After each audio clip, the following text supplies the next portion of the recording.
Welcome back to the Training Truth Podcast, episode 2, where today we're going to be covering nutrition. I'm joined by my beautiful wife, Bethany, where she's going to play host and ask the questions that you guys want the answers to. Let's get it started.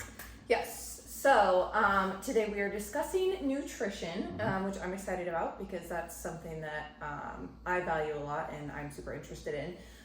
So I guess to start it off, how important is nutrition when changing your physique? Yeah. So this is a pretty common question, and you get these various answers, right? It's like some people say it's 100% nutrition and 100% training, but let's say we have 100%, right? That's all we have to use. And what I typically tell people is nutrition is 90% of the results, okay?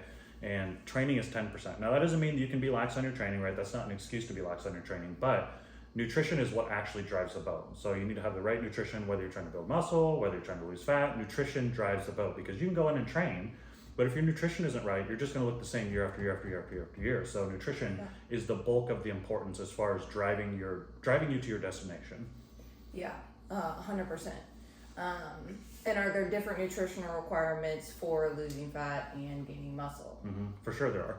So what I would say is like there's some things that are kind of muddying the water. So let's unpack that first. So number one, yes, there are different nutritional requirements for building muscle versus losing fat. And the things that are muddying the water are our innate desire to build muscle and lose fat at the same time, right? It's like you hear about this all the time. It's being thrown around in social media all the time. It's also known as recomp.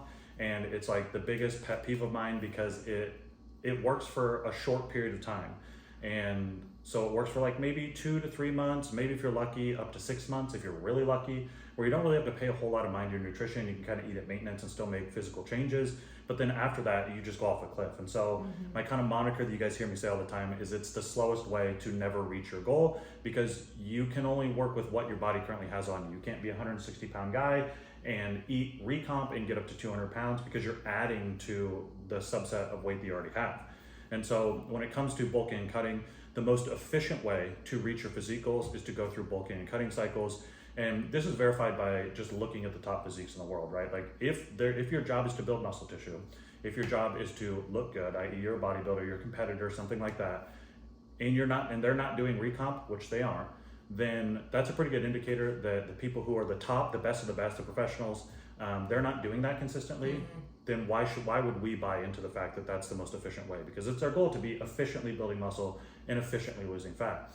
And so what they do is they bulk, they go through a period of caloric surplus where they eat more than what their body requires and they build tissue as the primary focus. And then they'll go into a cut where they're going to be in a caloric deficit and they're going to focus on losing fat.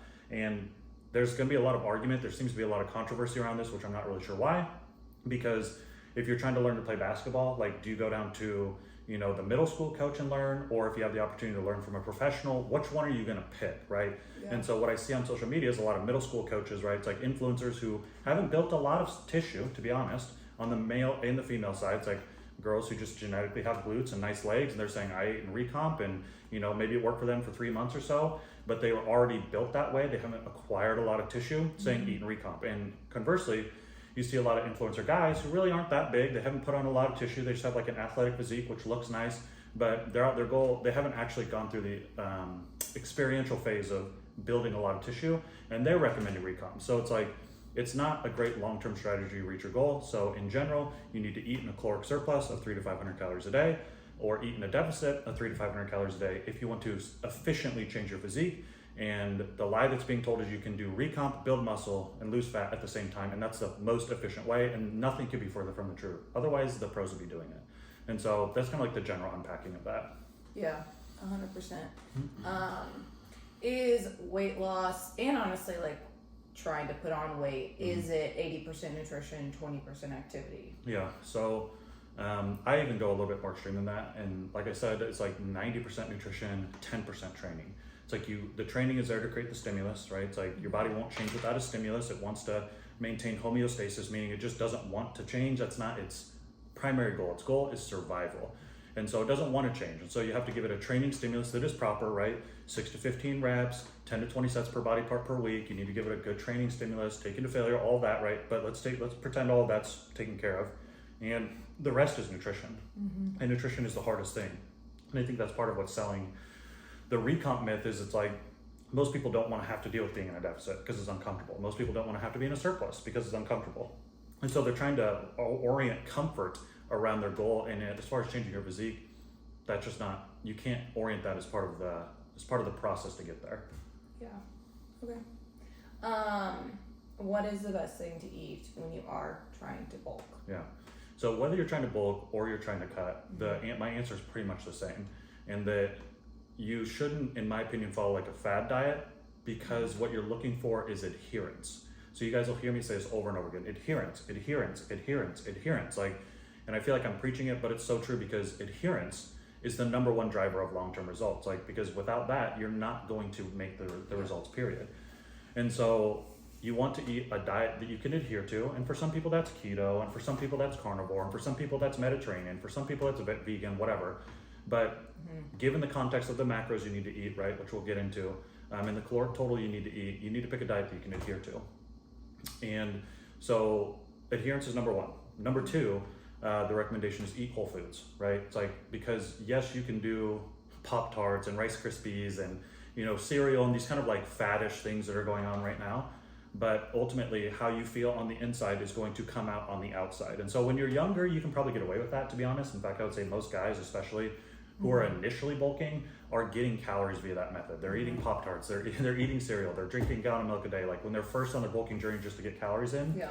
that's where almost everybody starts. Yeah, I mean, you even did. Yeah, that's exactly where I started. It's like I was drinking a gallon of whole milk a day. I was eating the Pop-Tarts, I was eating the chips, I was eating the pizzas, I was eating those things to get the initial calories. But as I've gained experience, what I've learned is that I feel better on whole foods, and because I feel better, I'm able to perform at a greater level. And so whole foods meaning like one ingredient foods, right? Rice, potatoes, sweet potatoes, lean meats, so like lean ground beef, lean chicken, ground turkey. I use ground chicken a lot because sometimes I get tired of just like the chewing and like the texture. And so I'll have like ground meats that I grind really fine, and you've seen this, like, and I'll mix them in dishes. That way I don't really have to like taste or chew the protein. And then fish, obviously. So you want lean protein sources, right, that are healthy, and then you want whole food based carbohydrates. And I throw pasta in there too. Like, I have quite a bit of pasta, so that's not technically a whole food, but there's a whole lot more so you can be eating. So the staple of your diet should be whole foods driven, primarily because of how it's going to impact your health on the inside, right? As we are on the inside, eventually we will be on the outside. And so that's why I say initially, like when I was younger, I could totally get away with that. You know, like 22, like trying to pack on a ton of muscle. It's like, would I have had better performance eating steak and rice? Probably. But it's just like, number one, I didn't have the money at the time. But number two, as I've eaten more clean, I feel better, therefore I perform better. And my physique shows those results. And so there's an argument that's like a calorie is a calorie, or protein gram is a protein gram.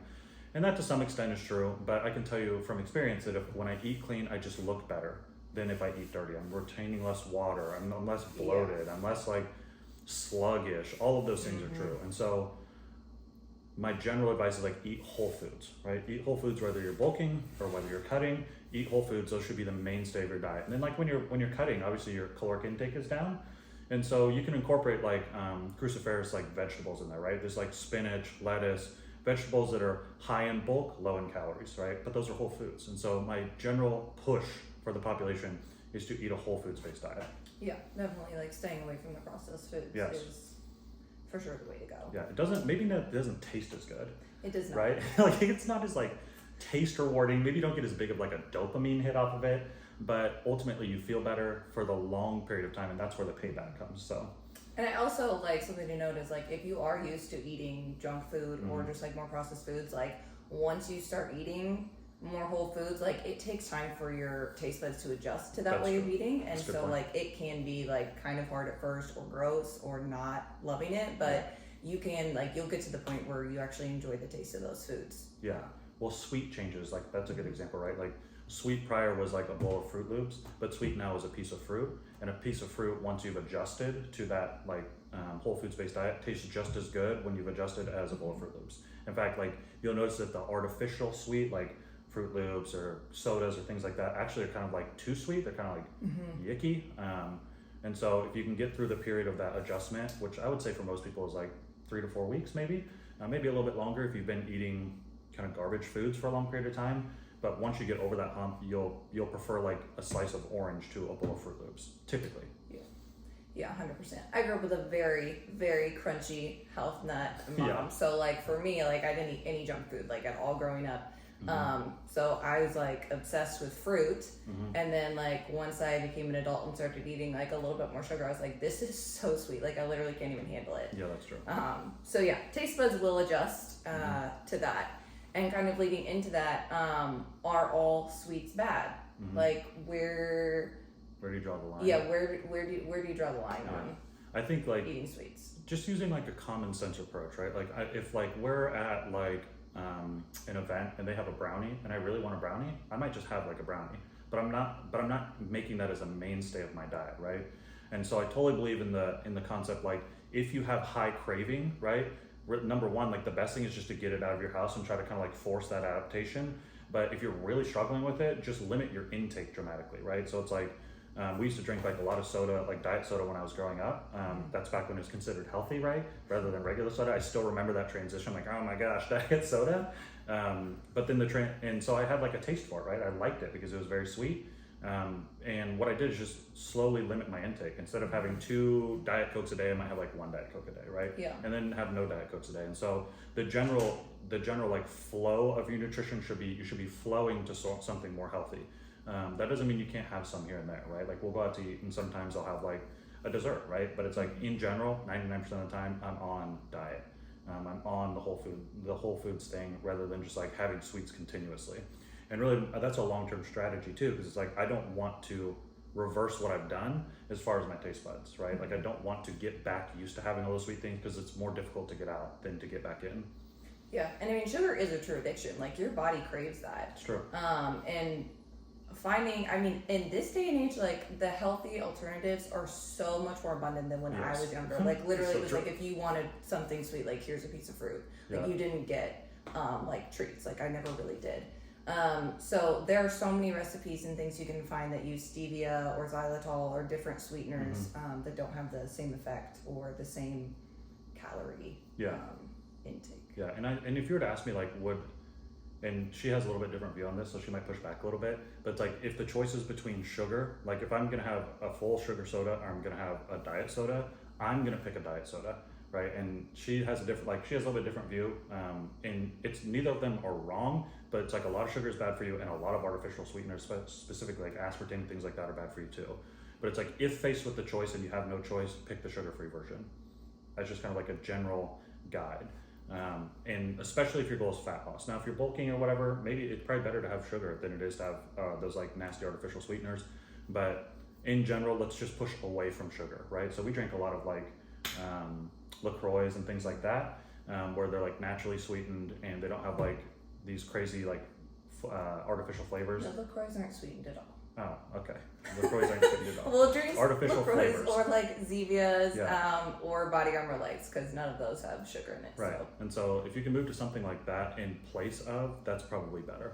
Yeah, and there are a billion alternatives Yes. nowadays. Like, Yeah. just look it up; you will find them. Mm-hmm. As far as binge eating goes, because that kind of plays along with like eating sweets and stuff. Like, but binging can be on any food, honestly. So, like, how does one combat binge eating? The number one recommendation I have for people, if possible, is to get the food out of the house, right? Because a lot of the foods that we binge are convenience foods, and I'm guilty of that too. Like, if I don't feel like making a meal and I have a bag of chips, I'm probably gonna go for the bag of chips, right? And so the best way to handle it is just to not buy those foods. And I know that there's some pushback for this because it's like, well, what about my kids, right? My kids like Fruit Loops. My kids like these sweet things. And I'm kind of like, we're more hardcore in that aspect. It's like our kids eat what we eat, right? We don't like do special meals. We don't do special treats. We don't like what is in the house is what is healthy and that's what they're going to eat. And because you also don't want to grow your kids up on that because then they're going to have to break the cycle too. And so in general, the general recommendation, if you struggle with binging, get that food out of the house, don't purchase it. And then I'd rather see that where you're not regularly eating it because it's not a regular part of your pantry than, and you go out like once in a while and have like a burger or something like that on like sparingly than just continuing to binge on the foods that you're craving. And so you have to become a master over your own cravings by creating an availability issue. Most of us are not going to get off the couch and like go over to Hy-Vee Yeah, I or was gonna say whatever. we're all too lazy to actually go at that and get moment. like a tub of ice cream. Like most of us are not going to do that because the effort to reward is not worth it. And so like just get it out of the house. That's the number one recommendation.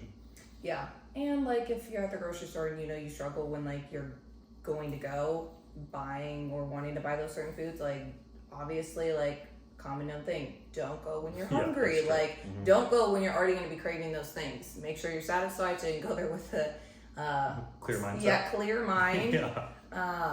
And also I just want to say we're not psychos. Our kids do have like Yes. treats and stuff, Yeah, but that's it's like we like well, because I grew up with it. Like I try really hard to find healthy alternatives where they can still enjoy like sodas and things like that, but it's just not like spiking their blood sugar or like Right. Yes. harming them. So like Yeah. they do eat fun stuff. We're Yeah. not just Yeah, it's like if Titus wants like a soda, I don't care if he has a Zevia. Like one Zevia is not gonna like that's not a big deal to me. But I'm not gonna give him like a full sugar root beer. Like if I can give him the Yeah. choice of a Zevia over that, then I'm gonna choose that. And a treat once in a while, no problem. Like we'll go out to ice cream. We'll go like we'll have like desserts. We'll do like things like that are fun. But it's like try to use it as like a reward thing. Like oh, you worked really hard in soccer today. Let's go get an ice cream, right? Or something like that, where it's like a sparingly used reward rather than a way of life. yeah. And like I will say, finding out. I mean, I think for some people, binge eating is a form of comfort, and so Yes, it's that's also true.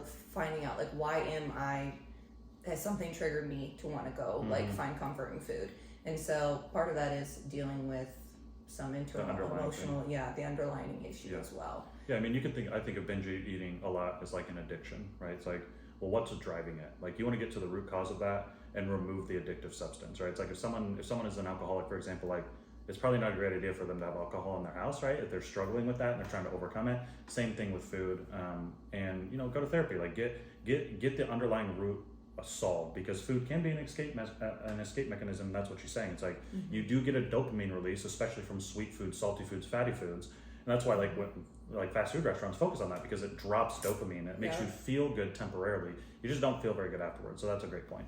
Yeah, 100%. Jumping a little bit, do over-the-counter supplements or those things. Do those actually work? Yeah. You mean like fat loss supplements specifically? Yeah. Yeah. I would Oh say yeah, sorry, I didn't finish that. that's okay. That's okay. I knew where you're going. So what I'll say is like you're much better off spending the money on good food than getting those, because like the driver of most over-the-counter fat loss supplements is caffeine, and caffeine does increase your heart rate, right? It does increase your alertness. It does reduce hunger to some extent. And so what's driving that primarily is caffeine, and it doesn't increase your total caloric burn, like your basal metabolic rate throughout the day, by that much. And so I am like over-the-counter supplements, things like that for fat loss, most of the time are a waste of money. They have great marketing campaigns, right? They have wonderful, wonderful marketing campaigns, but in general, you should take that $40, $60, whatever you're going to spend, and spend that on quality food instead, because they're not going to benefit you to the extent that the marketing is leading you to. Like they show someone who's overweight and then they show someone who's shredded, and they did this via supplement XYZ. Did that person take it? Probably, but what actually got them shredded was food. Like eating the right nutritional components, being in a caloric deficit, training with weights, and doing some cardio. That's what actually drove the results, not the fat loss supplement. Yeah, 100%. They are marketed well. Yes, they are. They know how to get us on marketing. Yeah. What if you're bulking but continue to lose weight? Okay, yeah, that's a good question. So a lot of people do struggle with that. It's like where they go into a bulk, and I hear this all the time, especially from younger guys, like I'm eating so much, or younger gals, I'm eating so much who don't have as much experience. Like the thing is you don't know how much you're eating until you track it, right? And what often happens, I say, okay, track it for a week. And when they actually track it, they're not eating as much as they think that they're eating. But to them, it's a lot, right? But in order to efficiently build tissue, you have to have an excess of calories, because you can't get something from nothing, right? You hear me say that over and over again. And so in order to do that, you have to give your body something, calories, protein, nutrition, in order to build more tissue. And so you need to adjust up your caloric intake. And it may feel like you're eating a lot, right? And I hear this over and over and over again. I eat so much, I'm not putting on weight. Well, you're not eating enough. Otherwise you would be putting on weight. Like you can't break that law of thermodynamics. Like it just is what it is. And so you need to track it, assess where you're actually eating for a day, and then add calories. Yeah, I mean, because I'm like pretty skinny, like naturally, it's hard for me to gain weight. And so like I remember when I was like first like working out and everything, Yeah. and like trying to gain muscle, I was like, but I'm eating so much. Skip would always be like, well, you're not eating enough. And I'm like, no, I'm eating so much. And then I actually like put together my amount of calories, and like it was absurdly low. Like it was alarming. And I'm like, well, no wonder why I'm like 125 pounds. Like Yeah. I'm so scrawny. And you're tall too, 5'9". Yeah. So, yeah. And your body will adjust to the caloric intake that you give it regularly, right? So she was eating like she was eating healthy, but she wasn't eating a lot of calories. And her body had adjusted to that. But I could tell, like, just even by how she, like her demeanor, her, like how she looked, her energy levels were very they fluctuated really fast. Like, it's funny because I always used to think she was like mad at me, but literally she was just going off the cliff of like hunger, like really rapidly because she wasn't getting enough calories. And I'm like, what is wrong? What is going on? Like, and her whole demeanor would change. And once we put the numbers to it, it's like, oh, you are like malnourished. Like, honestly, like you're eating the right things, but you're malnourished. And so once she increased her calories to the appropriate amount, she started putting on muscle tissue. So Yeah, 100%. And I am not someone that likes protein. Like it's hard for me to like get a lot of protein down. So I eat a lot of carbs, but not a lot of protein. Which I guess that's another question. Like for people like me, like what would you suggest to get your protein intake in the day? Yeah, I mean, this is the general recommendation, and I'll give you some tips and tricks. Like, let's say you're 150 pounds, you need to eat 1 gram per pound of body weight in protein, okay? And that pretty much holds true unless you're very overweight or obese. Then that number comes down a little bit. It's more like lean body tissue at that point. But in general, 1 gram per pound of body weight. And so if you have 150 grams you need to hit per day, then you need to divide that over 4 to 6 meals, right? And just have equal amounts of protein. And so like one thing that she did, because she's not a huge protein eater, is like she'll have some shakes, right? You'll have like a shake a day, and maybe that has 25 to 40 grams in it. And so shakes are okay to have, but use them as supplementation. Don't use them as the primary means by which you get protein. And so you can use shakes, but I think the biggest thing is people are like not going into it with a plan, right? It's like, and that's part of what your adjustment is like. No, I have to have a plan. Like I'm gonna eat this, I'm gonna eat this, I'm gonna eat this, I'm gonna eat this. And once you implement the plan, it wasn't easy to eat that much protein in the beginning, but her body adjusted, and her appetite adjusted, and her stomach adjusted, and her hunger signals adjusted to that amount of protein and calorie intake. And so the easiest thing is take the total amount you need to eat and spread it out equally into meals, and eat those meals consistently. Like that's the most straightforward answer. And then you can use supplementation if you're still really struggling. I'm not like against supplementation, like protein supplements. Obviously, I take them myself, but in general, it's like don't just rely on that, right? Try to get it in meals if you can, and then use supplements to fill gaps, basically. Yeah, and it is like exhausting right off the bat, like trying to like track everything and like make sure you're getting this in and this in and like all that. Like it is really tiring, and like a lot to think about. But it does get easier. Like your brain, like you get more used to it. You know how much protein's in certain things. So like it has gotten a lot easier for me. At first I was like, it's like a full-time job just trying to like eat this stupid amount of protein. So just don't like it. It does get easier the more that you do it. Yeah. Well, it becomes habitual, right? Yeah. So now she like in the beginning it's like, oh, I really have to think about this. Like, how am I going to get this? How am I going to get this? How am I going to get this? But now that she has like a repertoire of like 6 to 10 things that she eats every day, she knows, right? And so she just puts it together and it's done. And that's everybody's journey. Everybody goes through that. So if that's where you're at, don't feel like it's okay to be like, you might be a little overwhelmed, but you will get there. I guarantee it. Like as you make the adjustment, it'll be like, oh, now I know what's in a cup of rice. Now I know how much turkey I need to have. Now I know, how much 4 to 6 ounces of ground beef, what it looks like. And so it becomes easier as you do it, just like any other. It's a skill is what it is. So as you develop the skill, it will become easier. Yeah, 100% it will. Is snacking bad for weight loss, or what to do when you're in weight loss but are a snacky person? I am that person. Yeah.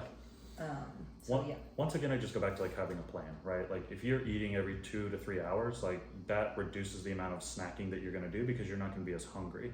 And so it's not that snacking is bad per se, but I think what's bad is like when people snack but they don't track, right? It's a snack but don't track like mindset where it's like, oh, I'm just gonna have a little bit here and a little bit here and a little bit here. And because I just had a little bit, I had 5 almonds here and 6 almonds here. It's like by the end of the day that accumulates. And so it's not that snacking is bad, but it's that if you don't track it, you don't know.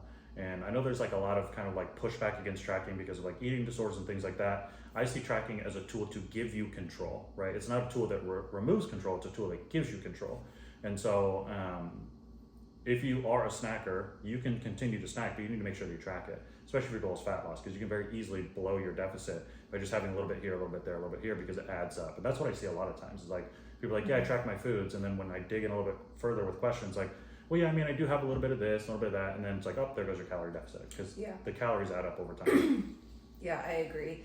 And like something that's been helpful for me, like when I was, because I bulked to 145, so I gained like 20 pounds, and that was a lot. And then I was like, okay, well, I'm like at the point where I'm not loving this. Like, this is too much. A little fluffier than what you like. Yeah, so then I was trying to cut, and that was really hard for me since I've literally never in my life had to try and lose weight. And so like I crave fruit a lot, and so like stuff that was helpful was for snacking wise was just like drinking a LaCroix, drinking a Body Armor Light or something that's like very low calorie, but it's kind of giving me that feeling of like I'm putting something in my mouth, but it's not gonna like blow my. Go on. Babe, what? No, I'm just kidding. That's what she said. Babe. Oh my god. Anyways, go on. Well, now I can't. No, go on. You're eating something, right? It's giving you the stimulation of eating without like actually consuming a lot of calories. And the other thing that you're a smart snacker though. Like when you do snack and you have fruit, you don't have like watermelon, you have like berries typically. And so it's like making smart decisions with your snack, like picking something that is lower in calorie, right? But high in reward, right? So it's like berries are sweet. And so you get that sweet reward from the snack, but you're not consuming a lot of calories. And so I see you do that all the time. And honestly, beef jerky is a great one too. Yeah, that's true. high in protein, and then you can just snack away on that. If you're gonna snack and you're gonna pick a snack, pick something that's like low in calorie, berries, like cruciferous vegetables, or something that's protein based. Yeah. That's what I would say in general. Yeah. And that goes into a question someone else asked, like, if I'm cutting, what do I do if I'm still hungry? Yeah. To some extent, like, eventually you are going to be a little hungry when you're cutting. Like, I don't think... Well, I think right off the bat, especially if you've been bulking prior. That's true, yeah. You're gonna be a little bit hungry, and so you can do things like I just talked about. You can eat low calorie veggies. You can eat low calorie fruits. You can have protein, and so those are things you can do to kind of fill the gap. But in general, what I recommend is you increase protein intake at each meal, and that will keep you satiated longer. And so if you can get a little bit more protein, you'll stay fuller longer. Yeah. But to expect to not be hungry at all, like even slightly hungry during a cut, is probably not going to happen. And so it just kind of comes with the territory. But the thing is just like anything else, you kind of get used to it, and your body adjusts down to the amount of calories that you're eating. Or at least your hunger, like your ghrelin, your hunger hormone adjusts down a little bit. And so the initial transition is like a hard transition, like you talked about. But you can fill it. You can fill satiation, like how long you feel full, by increasing protein. And then if you're having snacks, making sure that they're lower calorie snacks, so you're getting some substance in your stomach, but you're not blowing your deficit by doing it. Yeah. What about intermittent fasting? Yeah, I get a lot of questions about intermittent fasting. Here's what I'll say: intermittent fasting as like a dietary protocol, I think is great because it helps. It gives you like a restriction dynamic, right? It's like I'm only eating for these 8 hours, and I think that's really helpful for calorie control for a lot of people. But as far as like the longevity, hormesis benefits from intermittent fasting, typically those don't kick in until like the hour 14 to 16 mark. And so if you're trying to get like the longevity benefits of intermittent fasting, it's better to have like 1, 2, and 3 day fasts than just to do intermittent fasting, because you're just starting to scratch into the surface of the longevity benefits at that lower intermittent fasting rate. But as far as a calorie control method, I think it's great. Like a lot of people I think would lose a lot of just like weight without even really trying if they just did intermittent fasting, just because it's hard to get in a caloric surplus in only 8 hours. Like where it's a lot easier if you have 16 hours or 14 hours, whatever your waking hours are. So yeah, that's 100% true. Should you stop eating at a certain time of the day, like at night? Yeah. I don't think so. Like there's a lot of this kind of like talk about like if you eat after 8 p.m., let's say, for example, all that's going to go to fat, but that's not necessarily true. Your body's still metabolically active when you're resting, although, you know, you're not getting NEAT activity, which is non-exercise activity thermogenesis, like your just general movement.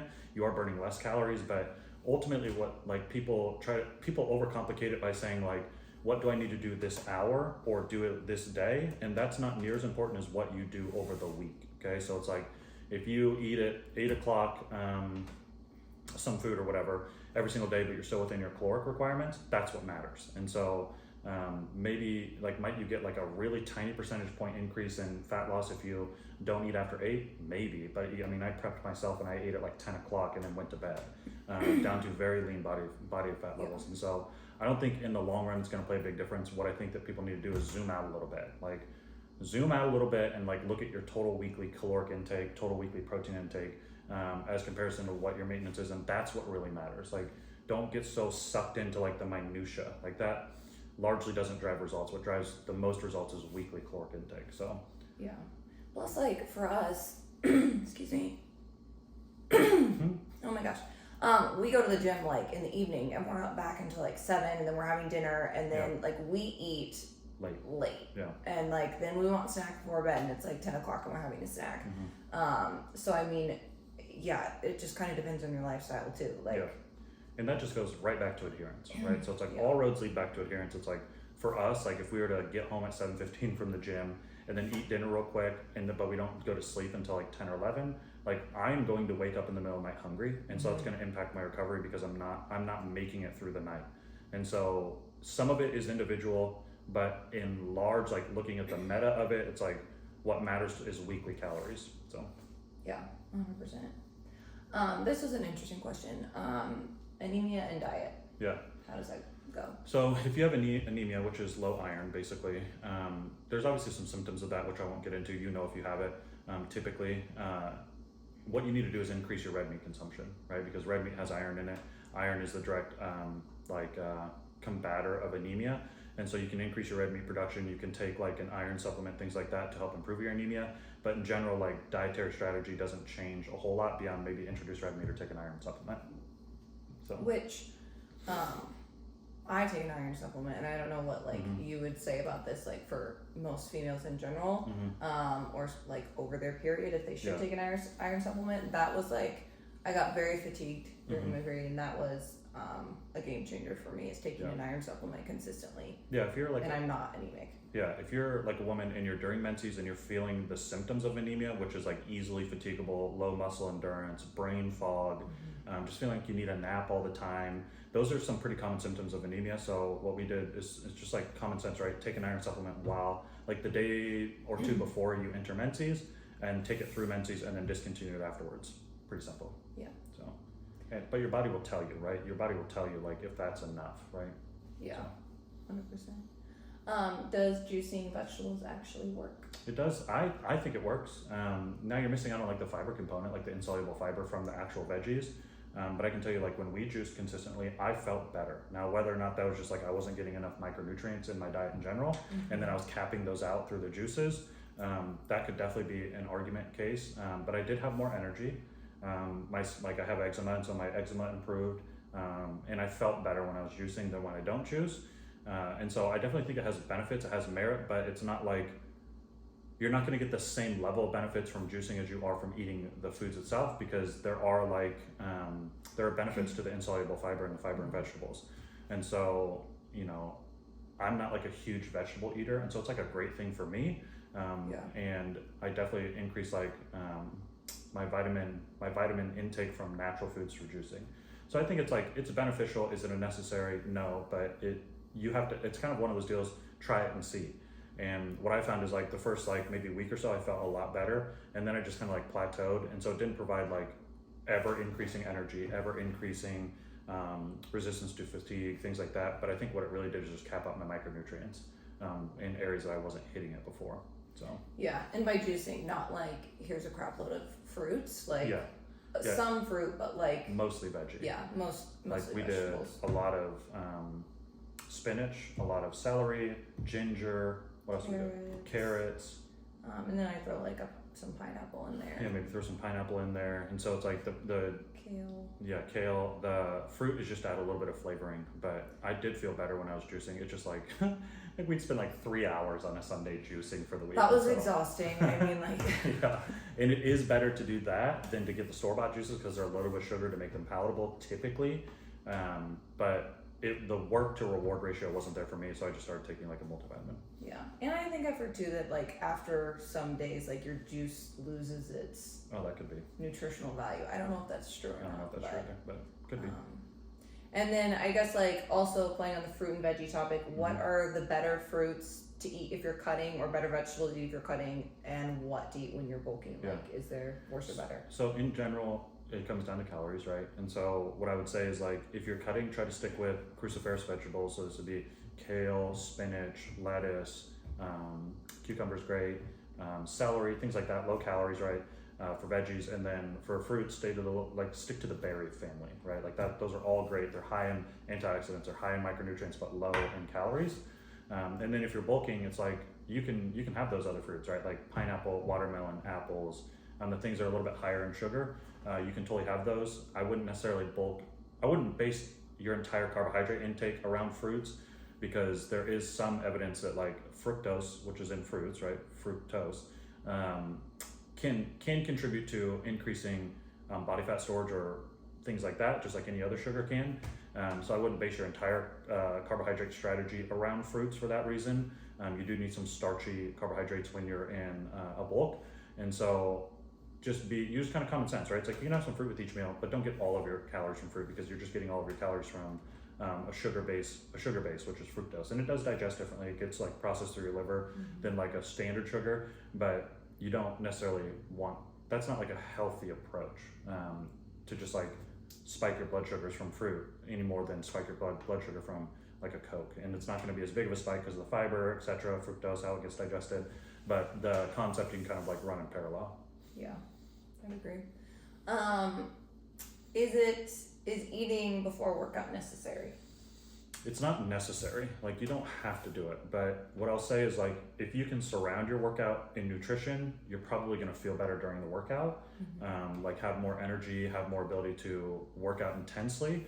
But if you feel great, I used to work out fasted in the mornings when I had to get up and go at like 4:35. Like I worked out fasted because I didn't have time to eat a meal, let it digest, and go to work, or go to work out and then go to work. And so you don't have to, but I think it's a great time period, like the kind of like 2 hours before workout and 2 hours after workout, to surround your workout in nutrients. And so if you're building muscle, I would say for sure try to eat before your workout. If you're in a caloric deficit, I don't think it matters. It's not going to increase your fat loss because it's a weekly game, remember, not a daily or an hourly game as much. And so because it runs on a hierarchy, it's like weekly calories are number one, or weekly intake, let's say, and then daily intake, and then hourly intake. Like there are things you can do below weekly to optimize, but overall, the bigger picture is hit those weekly things. And so if you're on a diet and you work out fasted, have at it, no problem. I used to do that. But if you're trying to build muscle, you'd be better off getting some calories in before and surrounding that kind of like workout period in foods that are going to help you with anabolism, right? Building tissue. Yeah. And I know like there's still a lot of other questions, but I don't want this podcast to be 2 million hours long. So last question, and then maybe we'll do a part 2 of this nutrition podcast. What would you recommend to eat before and after a workout? Does it matter? It doesn't matter. I wouldn't buy into the like fads. Like right now, there's like a giant Rice Krispie fad. It's like, and everybody's like, how many Rice Krispies? What Rice Krispies? Like all Rice Krispies are is rice and sugar, with maybe like a little bit of salt. And so the best thing you can do is eat like a balanced meal, carbohydrates, proteins, and fats before, and carbohydrates, proteins, and fats afterwards. The whole like anabolic window thing has been proven to be a myth, where you need to have a protein shake within 30 minutes of your workout. That's a myth. You just need to be having some protein intake within 2 hours. And then I will add, because I know a lot of you are wondering, like, what are my recommended caloric deficit and surplus amounts? So I would say, and they're the same on either side. It's 300 to 500 calories a day deficit and 300 to 500 calorie a day surplus. And that's bigger than what a lot of people prescribe, where like you hear a lot of influencers and things like that say, do 1 to 200 if you want to do a lean bulk, or do 1 to 200 so you're not as hungry when you're on deficit. But the problem is with that is like life actually happens, right? It's like in a perfect like lab experiment where it's like you're going to be on point 24/7, work doesn't get in the way, kids don't get in the way, activities, social life doesn't get in the way. It's like, sure, that'll work, but you want to build yourself some cushion, right? It's like, because life does get in the way. It's like, we'll go to a group on Monday night and it's like they don't have enough calorically dense food, right? So I'm going to have a meal, but it's not going to be a big enough meal. But if I'm eating in a 500 calorie surplus, I'm not hurting my gains, right? Because it's like, 500 calories over 7 days is 3,500 calories surplus or deficit. If you miss a meal during that period, it's like, okay, well, maybe you're down 600 to 800 calories, but you're still in a surplus, right? It's like, that's the goal. And the same thing in reverse. It's like, if you have a 3,500 calorie day or a week deficit, but you go out to brunch and it was unplanned and they don't have a lot of options, and you eat a 900 calorie brunch, you're not blowing out your whole deficit. And so that's kind of the problem that I see, like livability as it runs in concurrence with progress, is that you need some cushion because life actually does happen. And so the 100 to 200 calorie a day things, like you can try it, but you have to be on it 24/7 because it's like that's only 700 to 1400 calories over a week. And so it's like 700 calorie a day deficit. You can easily blow that out with a brunch or some drinks, right? That's just so easy. It's like you just did all that work, all that planning all week, and it just kind of got wasted in that one instance. And so you have to be way more strict than if you just increase those to like 300 to 500 calories. Yeah.